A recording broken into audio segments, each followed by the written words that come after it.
Ooh.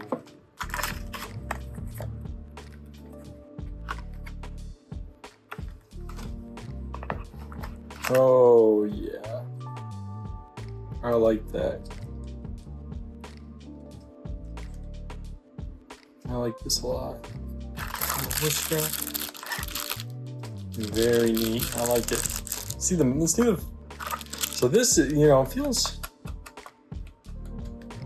feels good. It feels sturdy. I don't know. It's not like the whatever ionized. No, whatever it means for plated metal or something, or a polymer. It's not like the kind of polymer and plastic metal that I'd see on like a Canon body.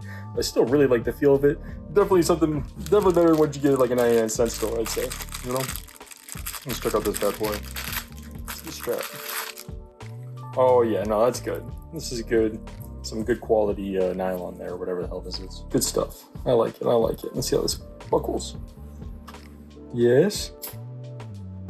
I like it. Got a little brand for the little brand on it. Very cool. Very cool. See how easy it is to put this on. Bet it's easier if you clip that out. Yeah. Just put it through here. I like it. Alright, now let's use the phone to actually set this bad boy.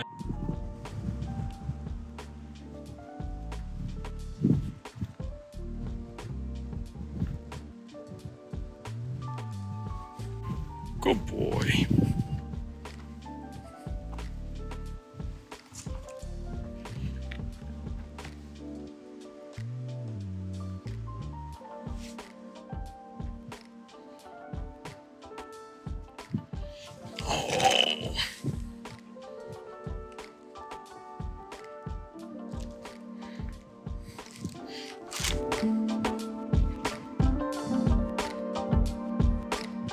Bring it here, bring it here.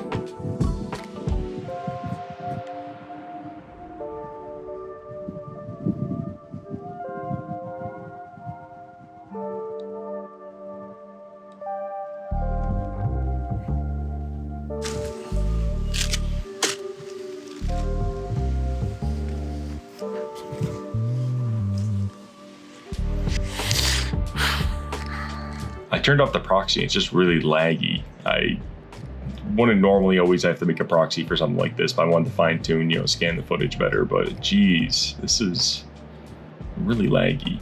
If I turn the proxy on, this is what it should be at. Even this, I mean, it could be even smoother than this if I zoomed in more, but real laggy. Can't even generate a new frame with this footage. This footage is GoPro, so that's why it's working so well. GoPro must have a good bit rate on their footage, I guess. That's why that guy can bite him and put him in his mouth. Oh, yeah. Well, I just haven't seen any creators even talk about that. I've watched a bunch of reviews on this. Not once has that been brought up. All right, so if I go here in the menu, we'll get to take off the lens cap too. So I have the scene right now, and I can change the focus, obviously, with this bar. So it's kind of neat. You can pick, where you're focusing at. But then they have the stabilization feature. So I can decrease it and, make it a little shakier, turn it off all the way too, so it's just normal camera shake. But then you can turn it up, and it has the side effect of zooming in. But it's really interesting that you can kind of I don't know, it's just, you can control stabilization by a scroll. How much stabilization do you really need instead of just being stuck between the three options like Canon usually is. Maybe some Nikon and Sony cameras have this, but I haven't seen it before. I thought it was really interesting. So, I could have a super stabilized motion, when I'm tracking like a skateboarder, but then if I want to do a wide angle, like in personal, I could just turn it all the way off, It's really interesting. And it's separate from the actual zoom in, so I could zoom in a bunch too, and then when you have a zoom in with a telephoto, you're always gonna have that shake. If I turn up the stabilization, that telephoto shake is gone. Still some micro jitters. I think the AI system that they're using to power this still needs some work, but it's really, cooler than I thought it was going to be, honestly. I think that's the name, an unfortunate name of this camera. It's cooler than you thought it was going to be. Cool enough. Cool enough. Autofocus though is a little finicky when you don't have enough light. That's the main thing I've noticed. We don't have enough light on this scene. If I don't want to turn on that, I guess we can just open the blinds more. Maybe the focus will be better. And then I don't know yet how to turn off autofocus. Auto, tap. Okay, there we go. There we go. That's much better. Look at that. You can even see where it's focusing change when that little leaf goes.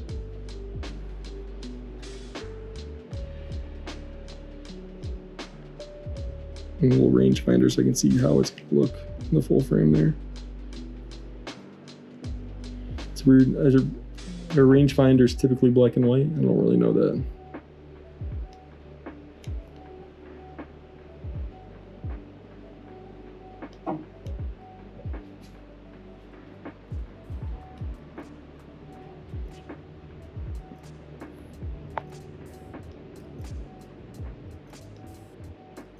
Oh yeah, took me a bunch of this photo.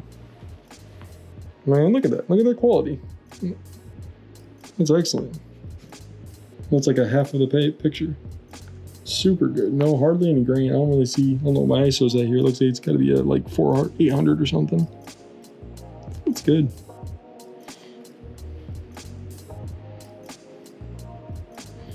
I don't know. I like seeing my settings, so I do wish I could see what ISO is at on these.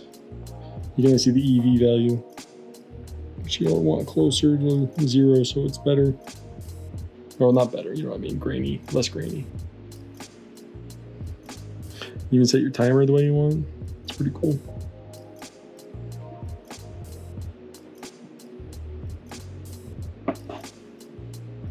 I'd love to see what a faster lens could do with this. That'll be interesting to see.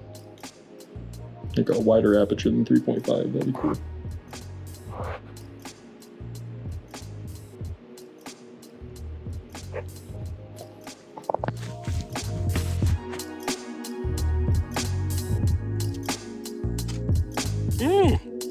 Yeah.